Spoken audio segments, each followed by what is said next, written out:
Welcome to Luca is a Billionaire, where the only thing I invest in is your answers. You start by opening the Photos app and letting it scan your library. This accelerates face and object recognition.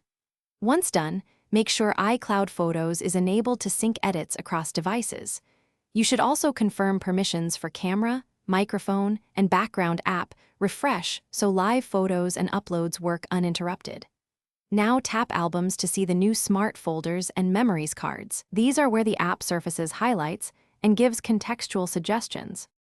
You'll now organize and make meaningful edits. First, use Smart Folders and the Filter menu to quickly isolate events, people, or places. This reduces manual tagging. Then select a photo and tap Edit. Apply presets for tone, adjust exposure, and use selective color to refine one area without altering the whole image.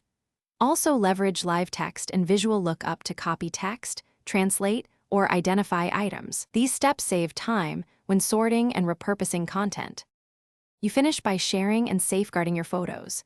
Use the Share menu to send edited versions, create shareable iCloud links, or add to shared albums for collaboration. Make sure backups complete by checking iCloud storage and disabling low power mode if uploads stall.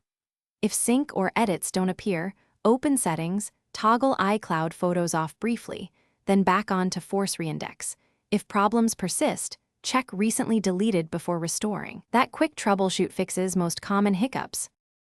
Thanks for watching and please subscribe. It's the best investment you'll ever make.